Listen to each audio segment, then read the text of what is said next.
welcome our very own Taylor Malone to come to the stage and sing our national anthem.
Continue standing for a moment.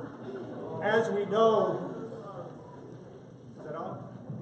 As we know, St. Thomas of Villanova, a holy man who lived 500 years ago, opened his heart.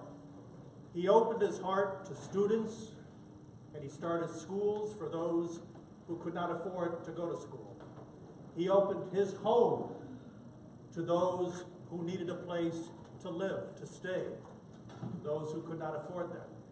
He opened his table to those who had no food.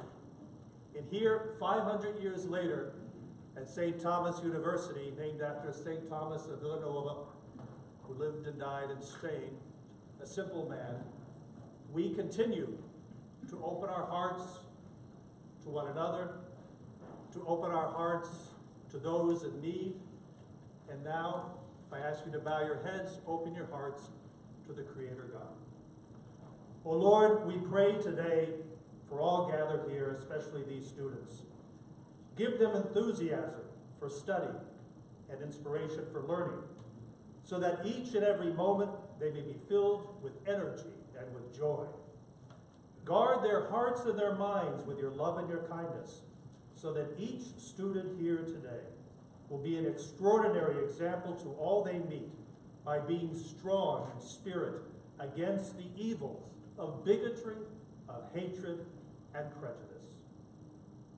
Dear Lord, let them trust in you, so that even in the midst of pain, suffering, hurricanes, difficulty, frustrations, you will inspire each and every one to make each decision they make for you, for the sake of love. Finally, let them come to know both your goodness and your love, that they may walk this journey here at St. Thomas, knowing that you are with them, that you are with us, each and every day, always and forever.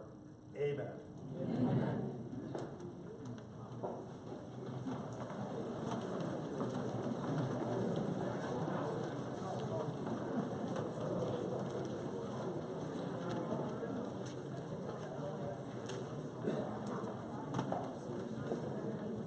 Well, it's my assignment today to welcome you, but I believe that you've been welcomed already to St. Thomas University, and by this time, you've been so warmly welcomed that you feel that you are part of a great family, the family of St. Thomas University.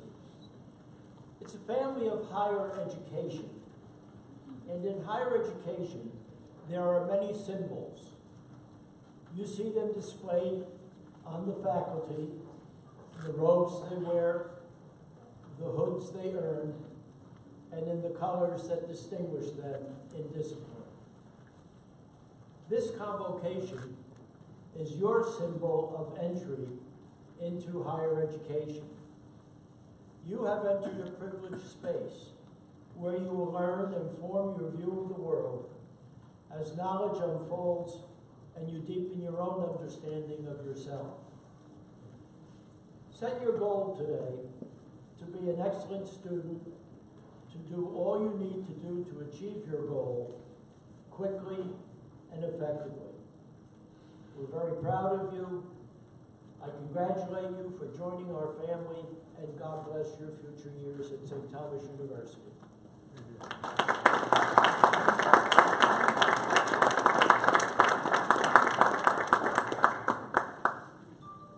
Good morning. Good morning.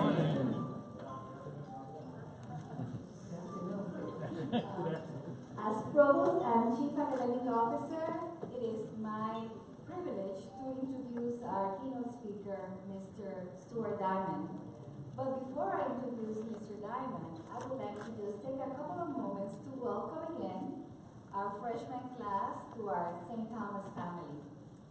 I look forward to seeing each and every one of you 4 years from now, okay, at graduation, when I will have the honor of presenting you with your diplomas. We are committed to working with you so that you can reach your goals, cross the graduation threshold, and be a leader in each of your respective fields. We are committed to providing you with a stellar experience as a student, a stellar experience with all our professors that are here to make sure that you have a wonderful journey to become a leader in your profession. So if there are any issues, you know that our doors, the faculty, the administration, and certainly my door, is always open for you. At St. Thomas, we encourage our students to think about the impact that they will have within their own local and global communities. This afternoon, the task of introducing our keynote speaker is a privilege for me. He is an inspiration to all our students, parents, friends, and community. He is known nationally and globally as a composer, a writer, and an internet entrepreneur. We at St. Thomas University are thrilled to have Mr. Diamond with us today. Mr. Diamond is a Woodrow Wilson Visiting Fellow, a program of the Council of Independent Colleges that brings prominent artists, diplomats, journalists, business leaders, and other non-academic professionals to campuses across the United States for dialogue with students and faculty. Mr. Diamond's list of accomplishments as a businessman, industry pioneer, composer, and musician truly sets him apart as a true leader for life. He has received numerous honors. He graduated with honors from Phi Beta Kappa from Harvard College with a degree in music and philosophy, and he also received a master's in fine arts from Sarah Lawrence College. Mr. Diamond has had an amazing career as a musician, composing over 100 works in symphonic and chamber music, theater, dance, film, and video. He also had the opportunity to produce a new music concert series at the Guggenheim Museum, Carnegie Hall, and Symphony Space in New York. Mr. Diamond was one of the first artists to synthesize video and music, collaborating on many music video projects and creating his own video projects. As a writer, Mr. Diamond has had much success in writing screenplays, novels, essays, poetry, and documentaries for television. Beyond music and writing, Mr. Diamond is at the forefront of internet business and entrepreneurship, having co-founded Empower Media, a company that began by producing educational videos and animation. Mr. Diamond has a vision, and he's passionate about turning his vision into a reality. As John Quincy Adams said, if your actions inspire others to dream more, learn more, do more, and become more, then you are a leader. You have inspired us to dream more, learn more, and become more. You are a leader, Mr. Diamond. And all of our students are embarking on this journey. Look at him for inspiration. Dream, learn, do more, and become more. As I look into the crowd today, I wonder which one of you will be the next Stuart Diamond. So ladies and gentlemen, please join me in welcoming Mr. Diamond with a warm applause.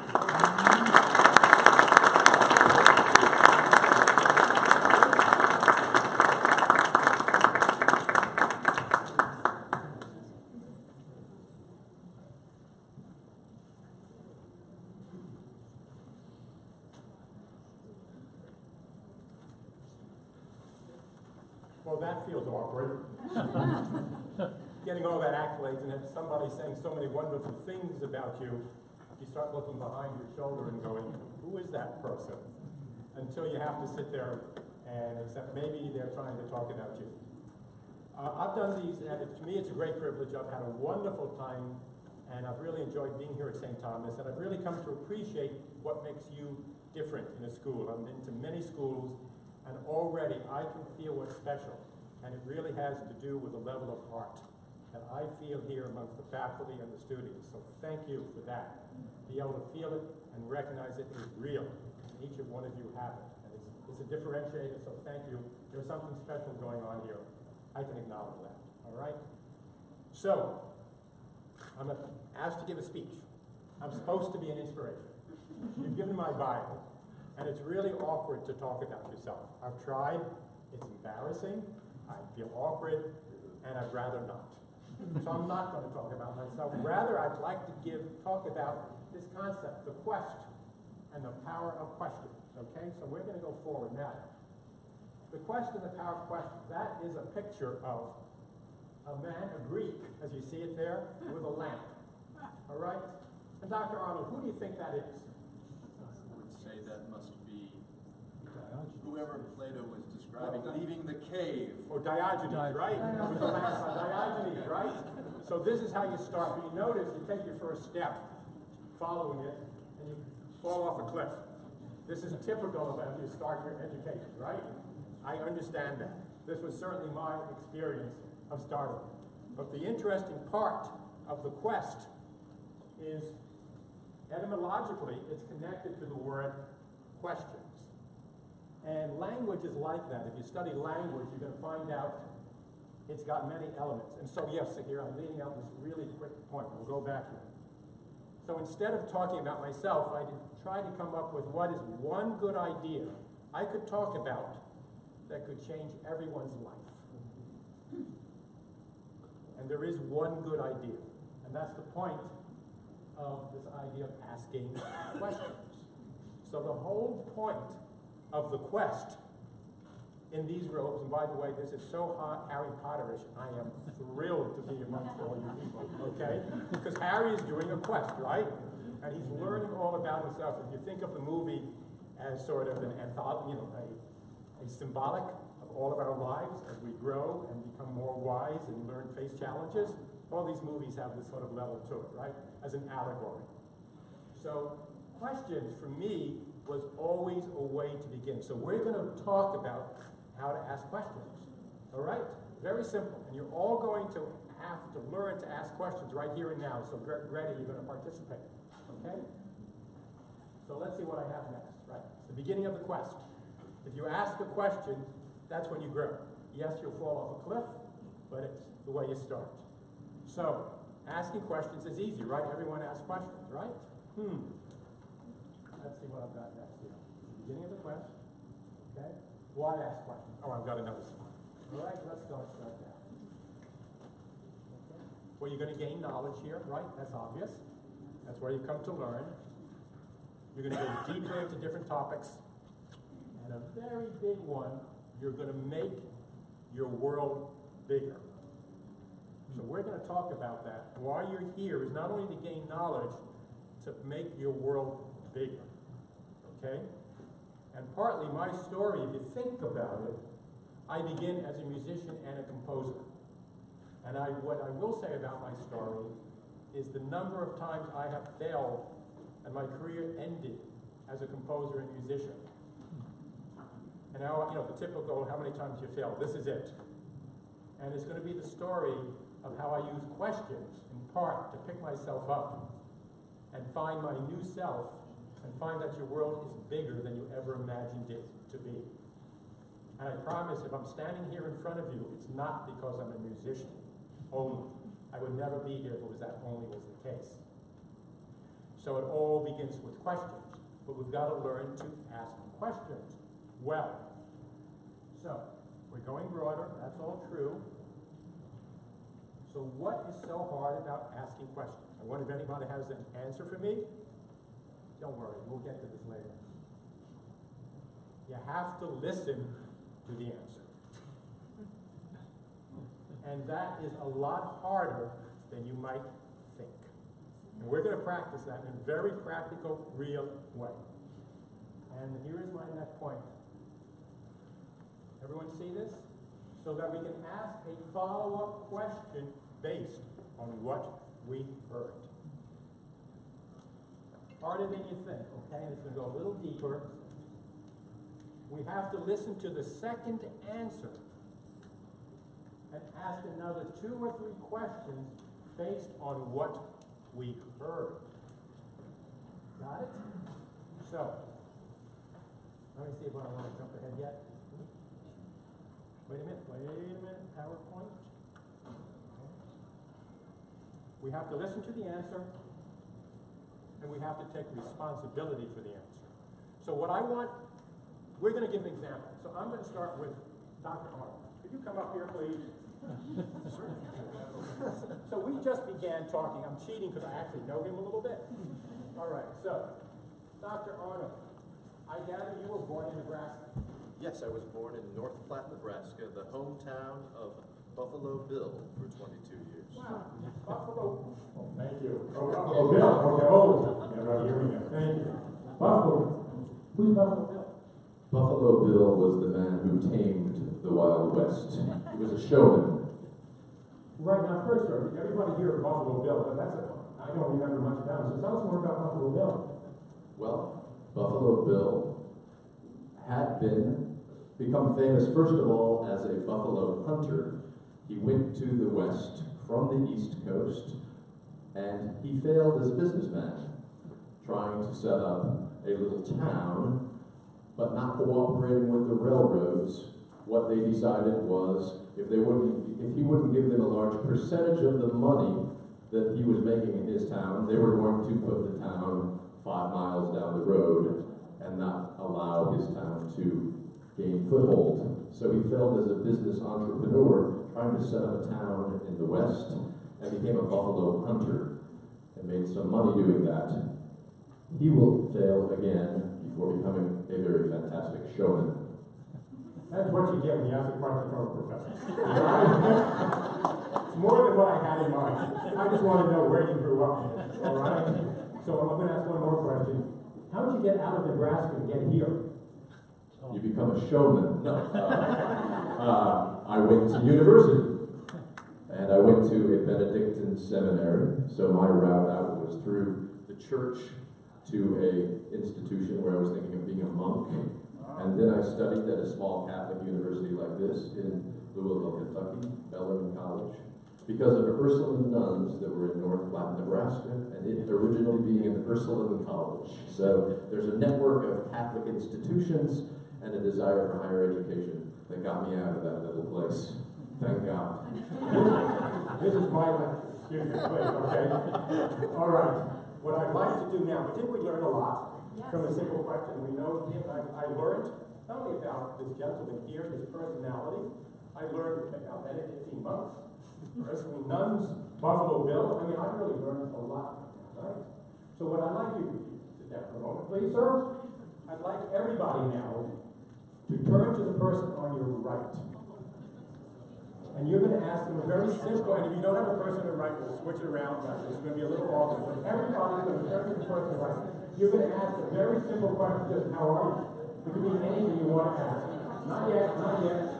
And you've got to listen to what they said, then ask the next question based on what they said 3 or 4 times in a row. You got 1 minute this way, then we turn it around the other way. So go. Start. How was it? Eating that good food? All day long. All I did was best cuisine there is. I don't have anybody on my right to ask a question. Okay. Interesting, isn't it? Switch sides. Do it the other way. The other person. Where did you go for your Christmas break? Nowhere. Staycation. What did you do on your staycation? Watched a lot of movies, read a lot of books, listened to a lot of audio tape, exercise, worked out the Sorry, interrupting. Continue later. Got a lot of sleep. That was intense, wasn't it? Okay. Let's notice something important that happened here. Wasn't it interesting to do a follow-up question? What did you learn about the person when you asked, look, you have me on, so that can't stop here. So, wasn't it interesting to actually learn more about the person when you follow them and what they said? More than you normally do? You normally do that socially? Went deep and did it, right? Important. When the person was asking you the question, how did you feel? How did it make you feel? Anybody want to say what? Made you feel important or something, right? It felt good that somebody actually showed that much interest. Is that true? Yes. It really felt good, doesn't it? So think if you had conversations from now on, you always took the time to ask a question of what you heard and made it very simple. How much you would learn about Nebraska, Buffalo Bill, if you follow up and then everything months or just everybody's life, right? And how you feel about it. You really feel good about it. We like talking about ourselves. We like somebody showing enough interest that they heard. That one technique, right? Now let me tell you another secret. If you show interest in somebody and you ask questions and you go to a party, this has happened to me throughout my life. Stories get back to me. Boy, that Stuart Diamond was the most interesting person at the party. And they know nothing about it. Okay, so if you want to become the most interesting person at the party, ask good questions.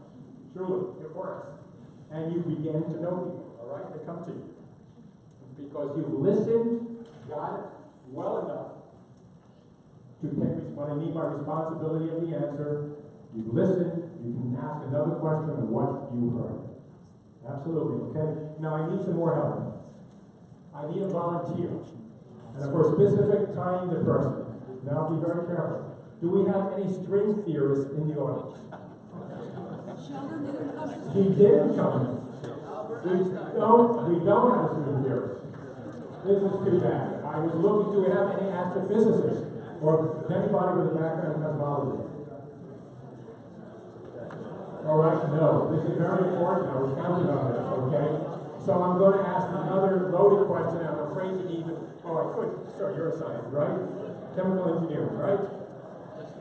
Just chemistry. Okay. I'm afraid to ask Dr. Arnold, who's just going to take over the lecture. I want to ask about systems technology. That will be another issue. But let's take an easy one, relative. Dr. Fernandez, right? Could you come up to me and join me? Bravo, thank you. Okay, good. Your PhD is in what? My PhD is in chemistry. Just chemistry? Or How specific to be? well, what was your thesis on? Okay, my thesis was on the characterization of monolubricants on transition metal carbon. No. Is that confusing, right? Well, let's start by what are carbones? Well, and this is where the other answer that I use, so we say everything bikes are better car bikes. We study the lubricants that are good in satellites because you can change the oil of a satellite every 6,000 miles. So you need something that lasts 15 years. Okay, and then these carbines that you're speaking of, the study, what makes it different from the great oil lubricants like you find in a car? Well, the oil lubricants are designed at atmospheric conditions, air, humidity, cars here. In space, it's a vacuum, extreme temperatures, species that are not on Earth. It's a very foreign environment, so a satellite has to be able to work there. So how does chemistry play a role? What is a carbine chemically that would let this happen that's different from the organic chemicals that would be, let's say, in oil? So the problem stems from this. Carbons work really well on Earth. Right. Fantastic. What's carbine? Okay, right. So a metal carbide is something that's made out of titanium and carbon. It's not pure titanium. And we also have vanadium and other elements. So these are metals. They have very hard metals. With carbon, they're even harder. So they work great on Earth. Not a problem. The issue is in space, they were getting, Air Force and NASA were getting failures in 3 years, something that should work for 15 years. And the reason is that the carbines that work great on Earth, somewhat here, is not in Earth, probably the space environment. That's really important. Okay, we would ask more questions. All right, I've got a lot of questions. Thank you very much. Okay, thank you. We could continue. All right. Okay. Ladies and gentlemen, look how much we've learned. It was interesting, wasn't it? Yes. We not only learned about Dr. Fernandez, but we learned about all the science, what is the useful technology in outer space, learned about a little bit what chemistry is good for, and there's a lot more with a few more questions. But all I did was ask a question and actually listen to an answer based on what he said. And it was interesting, wasn't it? And very practical, indeed, right? So this is what I mean about asking a good question, all right? So let's take a look. Let me see what I have on the PowerPoint. We'll follow it, all right? Taking responsibility for the answer. Now, this was critical. We have to understand the answer, all right? So we can ask the right next question. Stop. What do you do when you don't understand the answer? Did you notice what I did there? Right? When I didn't understand something, I stopped and I asked for a definition of a carbine. Now look, I don't know that. I didn't know that. And when does anybody here ever get bored in class? I know you're only freshmen. Oh, we have one. Anybody else that is bored? At least in high school, you don't get bored with these professors, right? In high school, was it ever boring? Yeah. Okay, so one of the issues is usually you don't understand something. Outside is not sleepy, we all know that. But if you're getting distracted, it's most likely you didn't understand one word or something. And that's why you lose attention. Otherwise, it would really be interesting. So I stopped. I needed a definition of carbon. All right, I could have gone on. Then I wanted it in nerd. I sort of know what a nerd is. But, I knew where to listen and understand what I didn't know to ask the next question. Got it? It's that simple of a technique. But think about what it could do for your academic life. And tomorrow, we'll continue this. You're going to be driving all your professors crazy to distraction by asking questions like this. All right? But we go on. Let me see. I have to follow my own. Okay, this is simple. Bad questions. Yes, there are bad questions. Really are. Well, you're not being sincere, frankly. Okay? We all ask questions. Lawyers ask really bad questions, manipulative questions. They're famous for that. We are manipulative. Sometimes we only pretend we're listening. And how often do you do that? When you have a friend going on and on and on, and make believe, right? It goes on. And you can be dismissive, I understand that. You just have to be sincere. Good listening is take a look, actively engage. This is typical self-help stuff. No big deal, all right? Emotionally attuned, sincere, attentive, deep listening, all very good. But I want to get on again. Why do we do it? Gaining knowledge, going deeper, making our world bigger, going wider. We said that. When you're in school here, 2 different kinds of questions you're going to be pursuing. You're going, the world is going towards STEM, right? Everyone knows what STEM is. Science, technology, what's the rest of it? Engineering and mathematics, right. I like STEAM. STEAM, okay. We'll get to that. Right. And that's important. You gotta get a skill. So that is where you're getting a conundrum. But the other part is liberal arts. So there are two agendas you have you're gonna use your questions for. Okay? And the liberal arts are gonna give you a diversity of ideas and perspective. And we'll get into the value of that. And the STEM is gonna give you a craft, a skill, a job. You need both. All right? And I'll get into some of the reasons, the difference of what that entails. Two kinds of questions about the world around us. This is what you do at school. And now, whoops, right, about ourselves. So now what I'm going to change a little bit, I'm going to tell you the ultimate question why you're here. This is the question. One other agenda that you're only going to have maybe one chance in your life to really start. It's this question. Who am I? And here's a question for everyone, and the professors can't answer this. Who is this? Who is this man? Does anybody know who's a student? Who? Anybody want to yell it out? Socrates. And he's famous. There are others clearly who could have done this, but he's famous for asking this question, which is about. No, I said, I want to wrap it up. Okay. Then I'm going to quit. Okay, keeping it up makes me nothing. So I'm going to be quick. I'm going to end it on this. I want to tell the story dramatically of what happens to Socrates, who asked this question. He asked it so well of who I am, he got into some interesting hot water.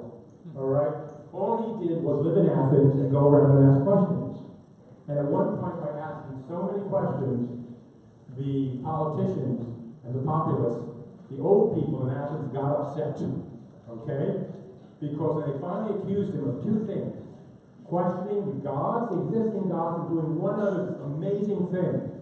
Corrupting the youth. You guys. All right? Because the youth began to question the old people. And this caused a problem.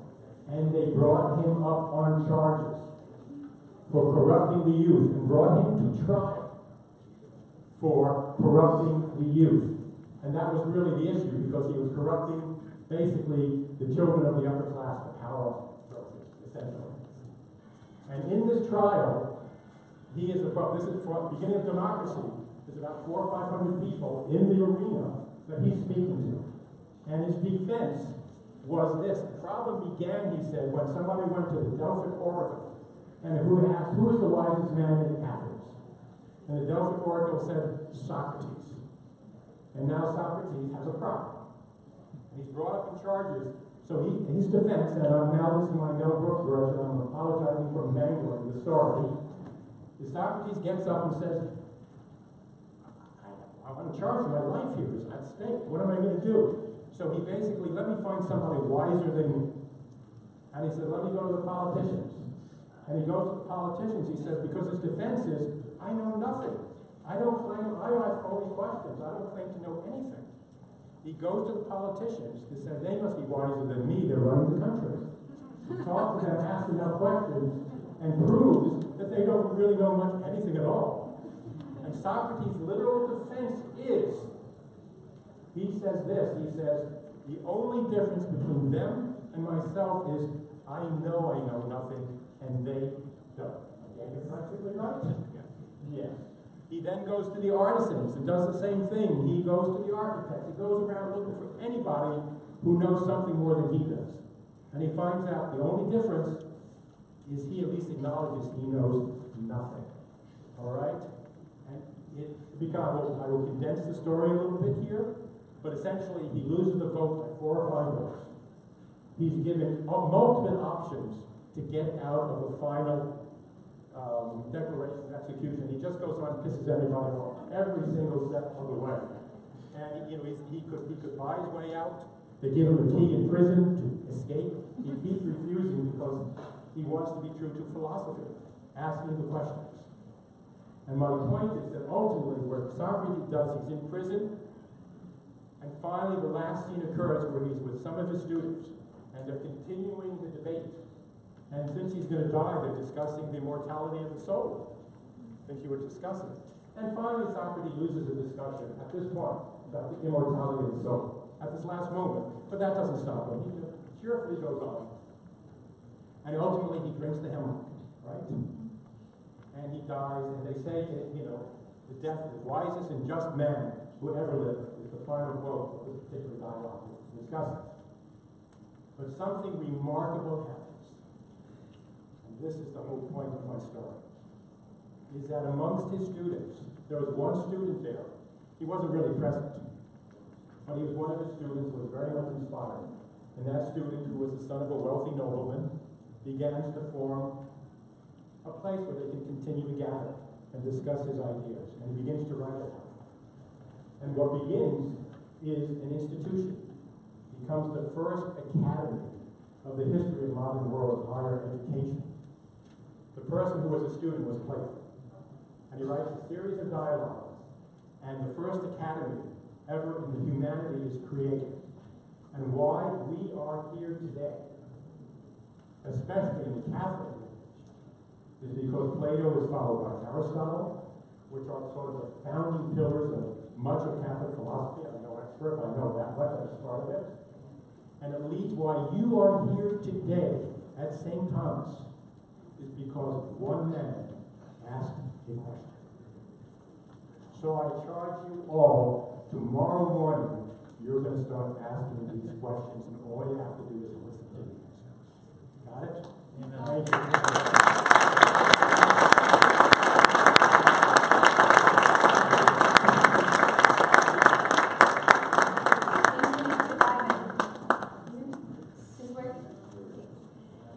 Now, the time we've been waiting for, right? Let's ask the class of 2021 to please stand up and place your cap and tassel on your head with the tassel on your right. Let's make sure we have it on your right.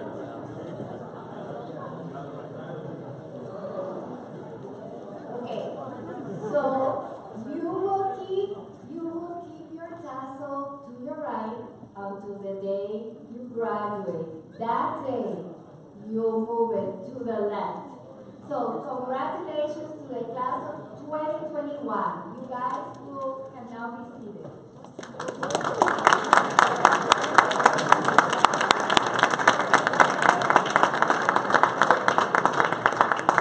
Okay.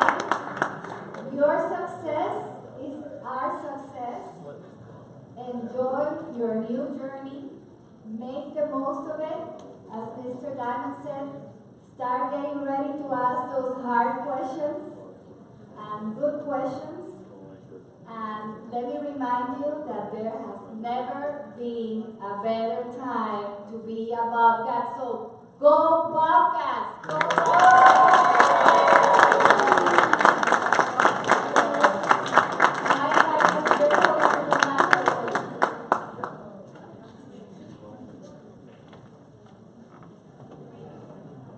I'm going to ask everyone to please stand as we come to our conclusion now.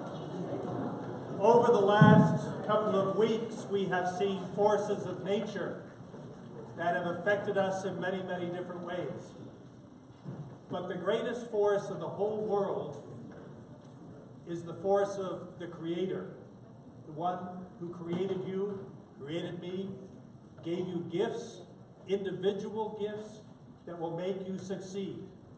Here at this Catholic university, we respect that you are and we are from many different places. We are many colors. We speak many languages. We also are very aware that when we say we are going to succeed, we can't do it all on our own. We need the help of one another. But once we understand that and we depend upon one another and we are successes, then we will be great leaders. We'll be great global leaders. And so this great Creator who has brought life to each and every one of us, we now invoke His blessing upon us. So may the Lord bless you and keep you. His light shine upon you, be gracious to you, and give you His peace. From the rising of the sun in the morning to its setting, may the name of the Lord be blessed. And we say, Amen. Amen. Amen. Good